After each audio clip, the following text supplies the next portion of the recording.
नमस्कार।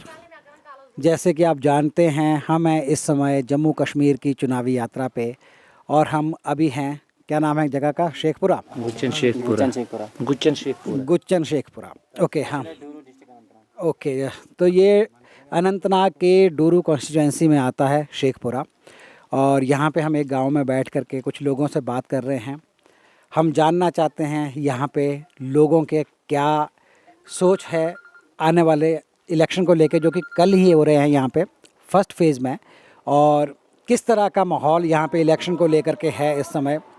लेकिन उसके अलावा हम ये भी जानना चाहेंगे कि उनका रहना, खान पीन और यहाँ का कल्चर, उनकी लाइफस्टाइल, उसके बारे में भी हम उनसे बात करेंगे। तो ऐसा ज़रूरी नहीं है कि हम उनसे हर बात जो है इलेक्शन को लेके ही पूछें। हम जनरल बात भी उनसे करना चाहेंगे और जानना चाहेंगे उनके गांव के बारे में, उनकी लाइफ के बारे में। तो मेरे साथ यहाँ पे बैठे हैं, आप भी बात कर सकते हैं। क्यों? बोलने के लिए पढ़ा लिखा होना थोड़ी ना जरूरी होता है। देखो क्या होता है, आपकी उम्र कितनी हो गई? कम से कम 40 साल। तो 40 साल की ज़िंदगी तो आपने देखी है। बिल्कुल, तो उस 40 साल में आपने बहुत कुछ देखा है। बहुत कुछ देखा है जनाब। हाँ, तो अब इसमें पढ़ाई लिखाई का थोड़ी ना होता है कुछ। घर परिवार, खेत खलियान, खाना पीना सब कुछ है। सब कुछ शुक्र आप खुदा सब चीज़ों के बारे में जानते हैं। शुक्र तो हम खुदा उन्हीं का के बारे में बात सब करेंगे। कुछ ऊपर वाले ने दिया, सब कुछ। तो आप शुक्र क्या खुदा करते हैं का। वैसे? बस मजदूरी। मजदूरी करते हैं। और तो क्या? मजदूरी में क्या करते हैं खासकर? कोई भी काम। कोई भी? बिल्कुल जनाब। मतलब ऐसा कोई स्पेसिफिक नहीं, जैसे फर्नीचर का काम हो गया, मिस्त्री का काम हो गया, या ऐसा कोई खास काम नहीं जो आप करते हो? नहीं, खास काम कुछ नहीं। अच्छा, खास काम कुछ नहीं। आपका नाम? खुर्शीद अहमद वानी। तो खुर्शीद भाई, कल इलेक्शन होने वाले हैं, क्या माहौल है आपके यहाँ? माहौल तो बढ़िया है यहाँ। जैसे कौन आपको लगता है इस बार उम्मीदवार आपके यहाँ से जो है वो स्ट्रांग है? उम्मीदवार तो सभी अच्छे हैं। आप देखेंगे ऊपर वाले ने किसके ऊपर दस्तार लगाया होगा वही जीतेगा। तो यहाँ से कौन कौन सी पार्टी के उम्मीदवार लड़ रहे हैं वैसे? कम से कम 12 पार्टियाँ हैं यहाँ पर। अच्छा, और क्या, और उसमें इंडिपेंडेंट भी होंगे कुछ? बहुत सी पार्टी है जनाब। अच्छा, तो यहाँ कांग्रेस और एनसी का एक ही उम्मीदवार है, क्या अलग अलग है? दोनों इकट्ठे हैं। दोनों इकट्ठे हैं, एक ही दोनों उम्मीदवार है मतलब? एक ही उम्मीदवार है। हाँ, क्योंकि जम्मू कश्मीर में बहुत सारी जगह ऐसी है जहाँ पे दोनों पार्टी वैसे तो इकट्ठी है, लेकिन अलग अलग उम्मीदवार एक ही जगह पे उतार दिया उन्होंने। तो यहाँ पे एक ही है। यहाँ इनको लग गया कमज़ोरी है, इसलिए दो पार्टियों को इकट्ठी किया। अच्छा अच्छा। तो किसके चांसेस इस बार ज़्यादा लग रहे हैं यहाँ पे? बस ज़्यादा चांसेस है पीडीपी के यहाँ पीडीपी के। जनाब। बिल्कुल। 10 साल के बाद इलेक्शन हो रहे हैं, हाँ, तो ये जो 10 साल का जो गैप है, इस गैप को लेकर के लोगों में किस तरह का उत्साह है? लोग ज़्यादा एक्साइटेड है कि हाँ वो है, या फिर कुछ चीज़ें हैं दिमाग में कि नहीं 10 साल तक यहाँ पे इलेक्शन नहीं हुए, उसकी वजह से कोई नेगेटिव थॉट या कुछ ऐसा? देखो आम गरीब आदमी के पास कुछ नहीं पहुँचता है। खाते तो बड़े लोग, बड़े लोगों को इज्जत भी उधर है, गरीब लोगों को कोई देता नहीं है। अपनी मजदूरी करते और खाते हैं, बस यही।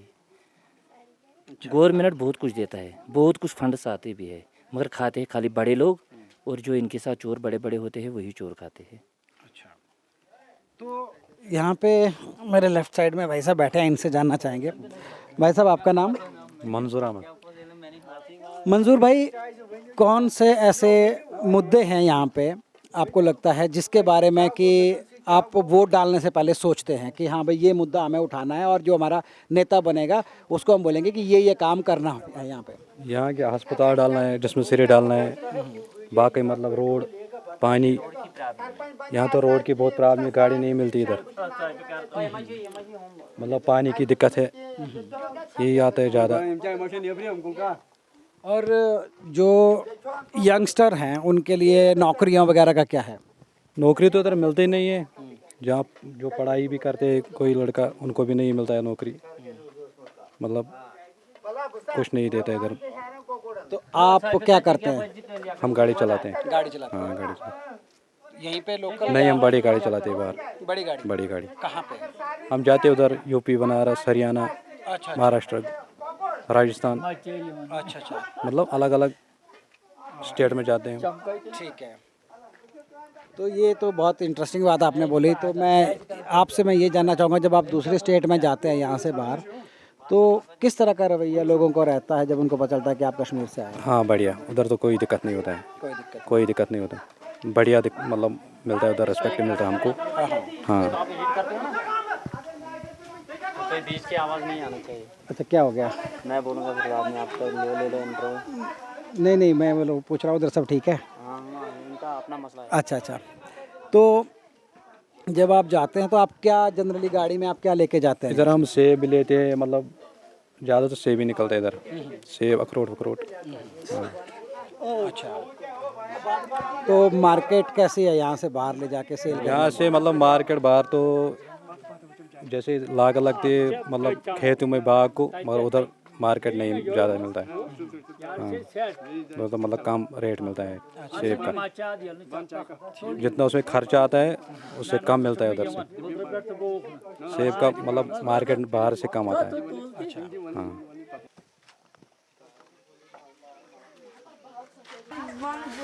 पहला सवाल तो सबसे बड़ा मसला है बेरोजगारी का।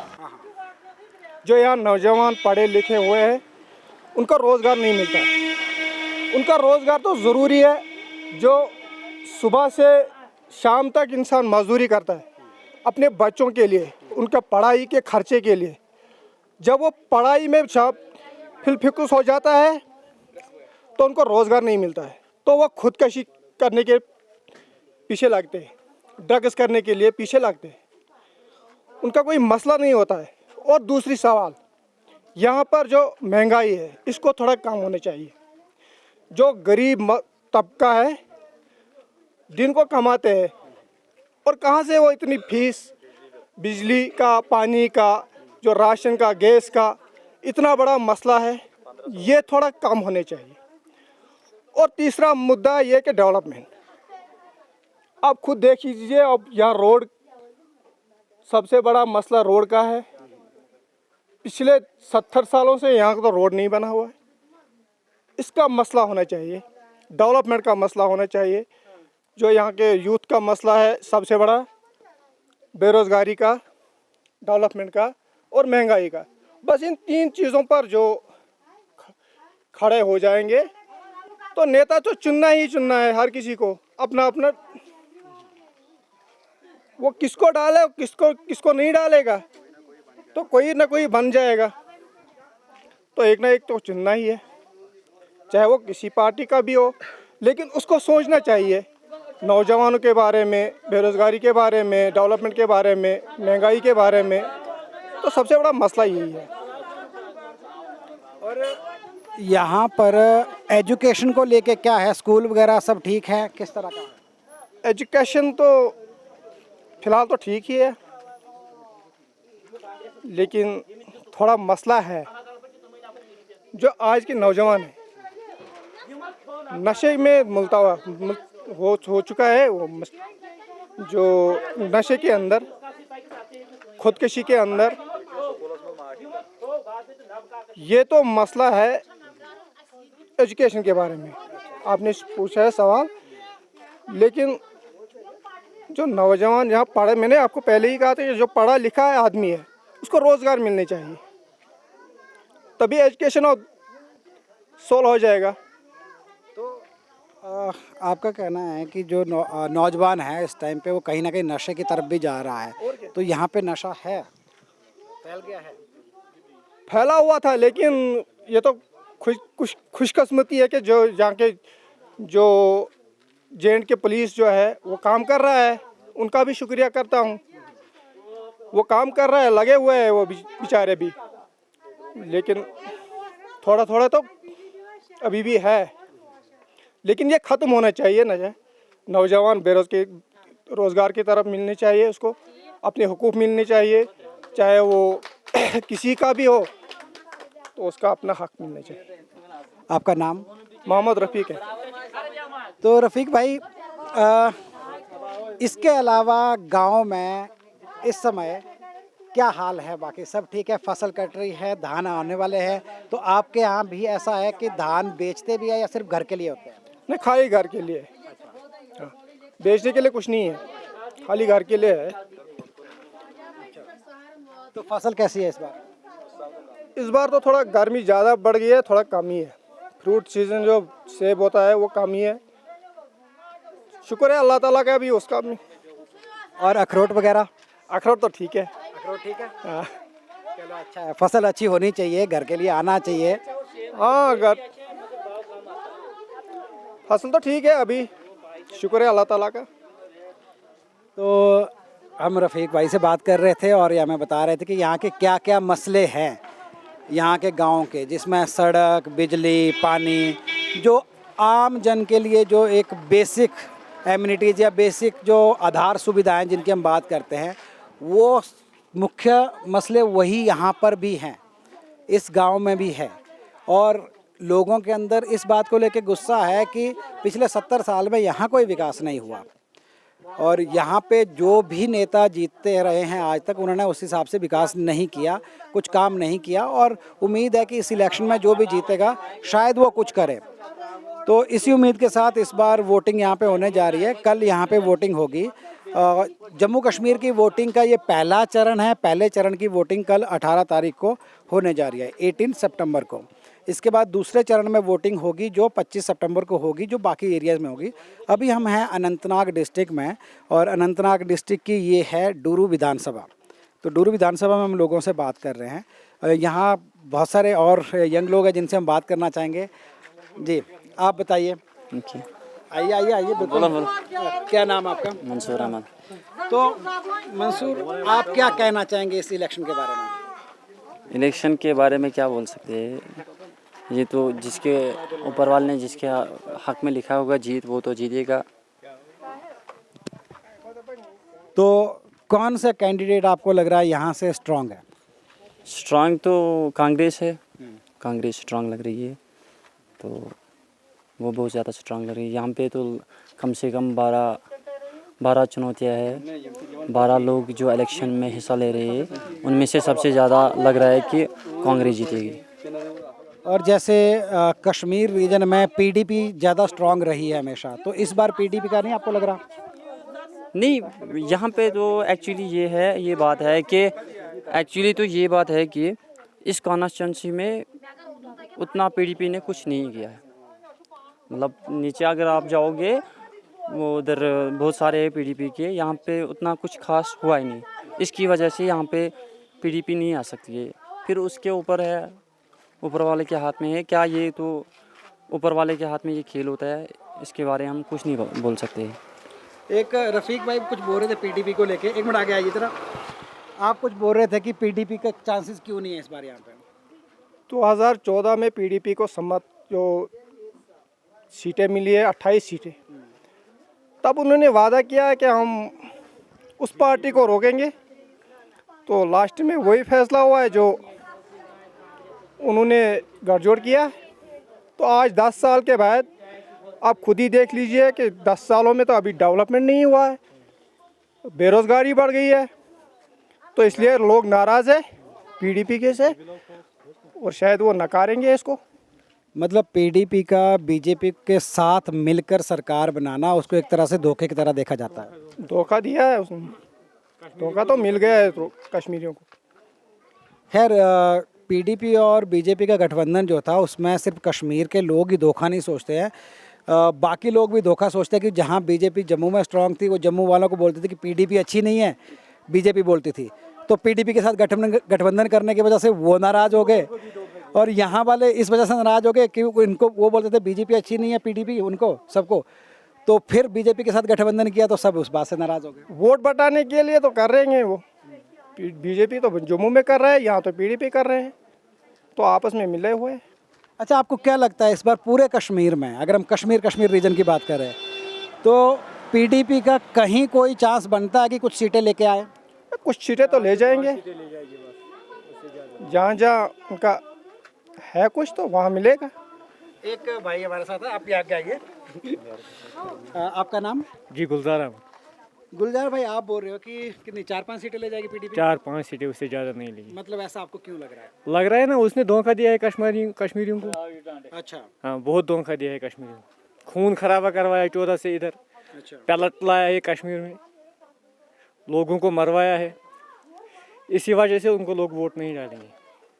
तो यहाँ पे कांग्रेस और नेशनल कॉन्फ्रेंस का जो गठबंधन है उसकी तरफ ज़्यादा सपोर्ट है। हाँ ज़्यादा सपोर्ट उसकी तरफ। तो जम्मू कश्मीर में सरकार किसकी बनने जा रही है? जम्मू कश्मीर में तो सरकार गठबंधन की ही बनेगी, नेशनल कॉन्फ्रेंस, नेशनल कांग्रेस और कांग्रेस हाँ, इनका मिला के। इनका मिला के।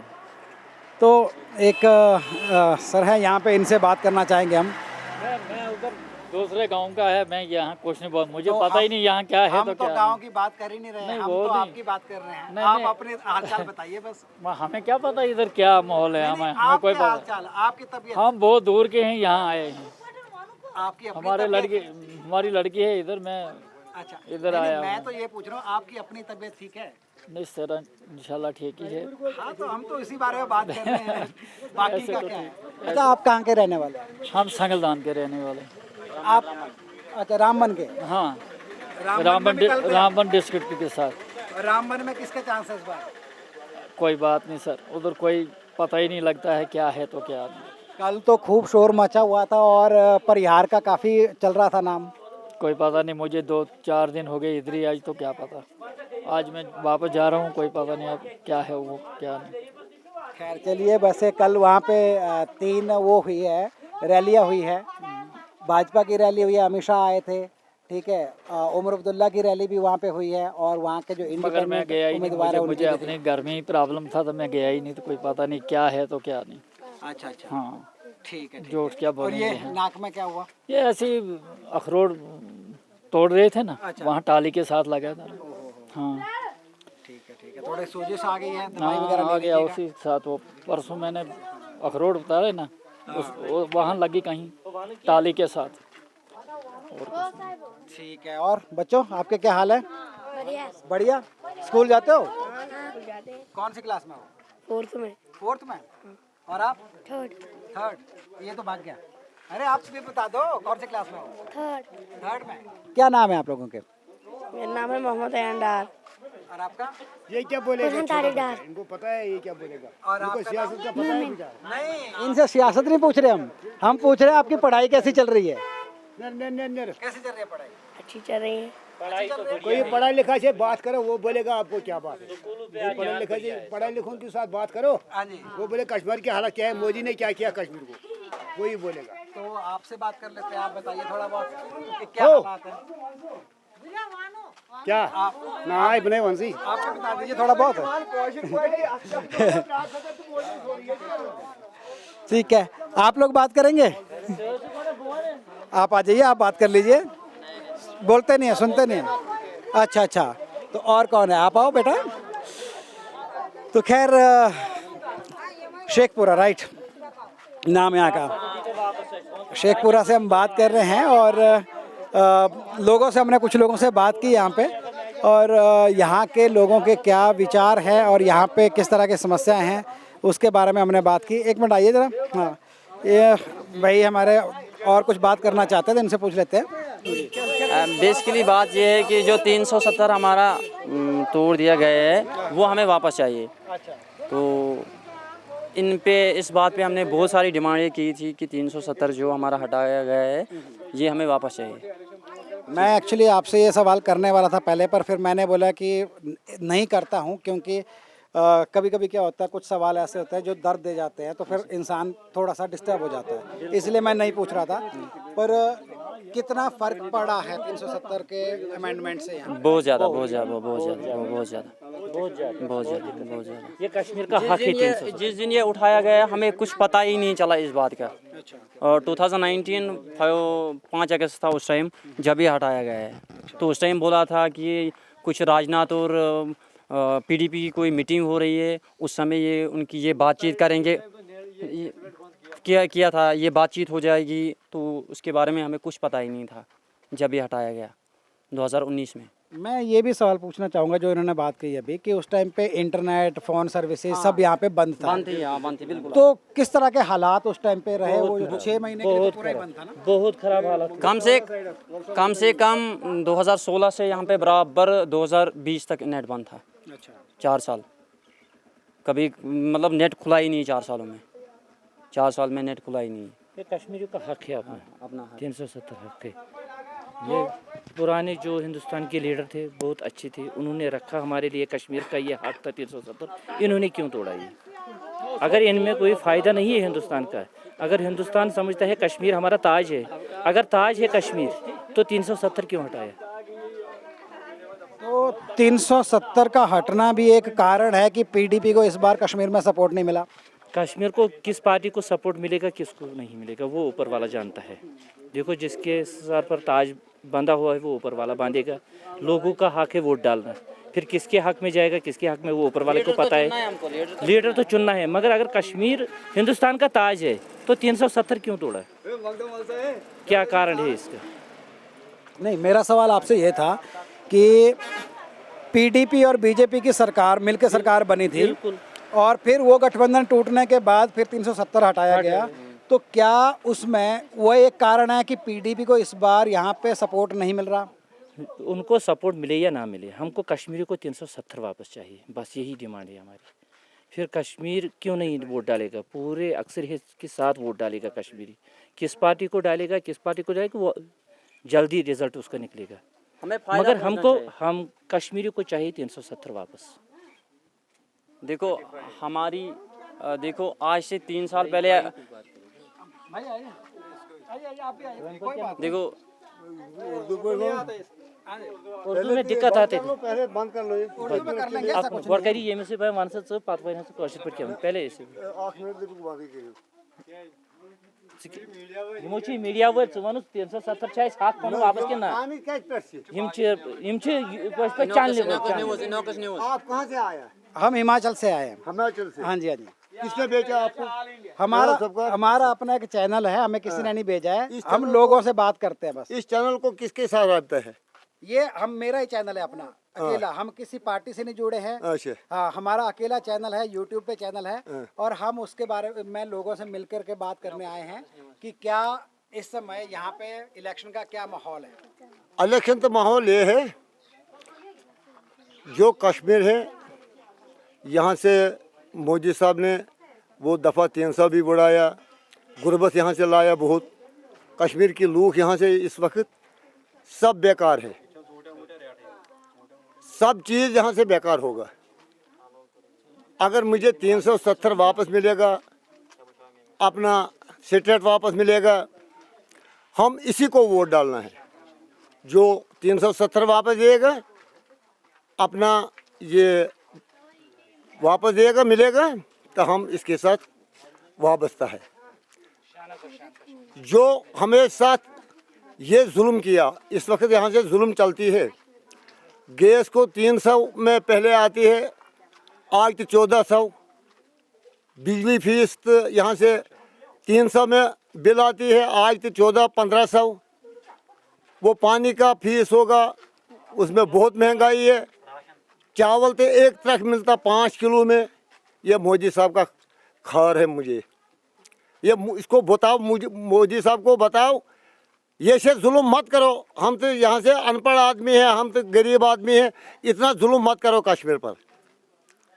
हमें यहाँ से इस वक्त जो कैंडिडेट है उठा, यहाँ गुलाम मोहम्मद मीर साहब कांग्रेस का है, अगर हम इसको वोट दे लेगा, इसको यही लफ्ज़ है, हमें 370 वापस दे दो। जो लोगों का काम है उनको करना है, बिजली फीस कम करना है, तो चावल पूरा मिलना है। एक ट्रक चावल मुझे मिलता है हर कुंभों का, 10 बस एक बस को एक ट्रक मिलता है। वो हमारा मुर्गी भी पूरा नफ्स में हो जाएगा, तो आदमी कौन क्या खाएगा? यही बात हमारा मुतालबा यही है, और मुतालबा कुछ नहीं है। बेरोजगारी यहाँ है, सब जवान पढ़ा लिखा है इस वक्त बेकार है, उसको रोजगार किसी जगह पर नहीं थे। मेरा नाम है सब्ज़ार अहमद डार, मैं पंचायत हल्के शिश्तरगाम से हूँ। हमारी कॉन्स्टिट्यूंसी डूरू शाहबाद पड़ती है। मैं कॉन्ट्रैक्टर हूँ, एज़ पर नरेगा वरेगा जो होता है वही काम कर रहा हूँ। और आप यहाँ के सरपंच भी हैं? हमारा बाप सरपंच है यहाँ का जी। तो सरकार की तरफ से जो योजनाएं हैं, मैं आपसे उसके बारे में जानना चाहूँगा। सरकार की तरफ से जो योजनाएं हैं उनको लेकर के यहाँ गांव में कितना उनका इम्प्लीमेंटेशन है, लोगों तक कितनी वो पहुँच रही है? वो सरकार की तरफ या ग्राउंड लेवल की जो ग्राउंड लेवल पे सरकार ने जो योजनाएं बनाई है लोगों के लिए, गांव के लिए, वो कितनी लोगों तक पहुँच रही है? क्या है कि जो सरकार ऊपर से इम्प्लीमेंट कोई भी स्कीम कर रही है वो बेशक पहुंच रही है गाँव में, ग्राउंड लेवल पे पहुंचती है, लेकिन सबसे बड़ा जो कारण है बेरोज़गारी का मुद्दा सबसे बड़ा है। इस वक्त 65% बेरोज़गारी हमारे कश्मीर में है। और जो काम की बात है तो वो हमारे पिछले 70 साल से बेहतर जो पिछले 5 सालों में काम हुआ है वो भी सरपंच के राज में हुआ है। उससे पहले जो काम होता था कम ज़्यादा काम होता था, उतना नहीं होता था, जितना होना चाहिए उतना नहीं होता था। तो ये जो चुनाव अभी आ रहे हैं, कल यहाँ पे इलेक्शन है, तो उसमें आपकी क्या उम्मीदें हैं जो कैंडिडेट्स हैं उनसे? क्या है कि सबसे पहले हम बात करेंगे जो हमें महरूम रखा गया है पिछले 10 साल से, जो हमारा एतिगार छीना गया, राइट्स छीने गए। एक तरफ से भाजपा सरकार बोल रही है कि फंडामेंटल राइट्स जो होते हैं वो हमारे पास नहीं है, क्योंकि कहने को तो बहुत कुछ है, ये कहते कुछ और है लेकिन करते कुछ और है। ये हमारे जस्टिस चंद्रचूड़ साहब की देन है जिसने भाजपा को फटकार लगाई है कि सितंबर से पहले पहले आपको चुनाव कराने हैं। अगर वैसा नहीं होता तो मेरे ख्याल से भाजपा यहाँ नहीं चाहती थी कि यहाँ इलेक्शन हो जाए, यहाँ इनको अपना लीडर चुन के आ जाए, इनके अपनी असेंबली होगी, इनका अपना डीडीसी होगा, इनका अपना सरपंच होगा। वो नहीं चाहती थी, क्योंकि वो चाहते थे कि हमारे जो बाहर के लोग हैं, चाहे झारखंड के हो, उत्तर प्रदेश के हो, वो यहाँ पर सरकार चलाए, वो यहाँ के बजट बनाए। उसको क्या पता है, बाहर के लोगों को क्या पता है बजट हमारा श्रीनगर का बजट क्या है, हमारे गाँव की क्या हालत है, वो क्या जानेगा? वो तो लोकल लीडर जानेगा यहाँ की प्रॉब्लम्स क्या है।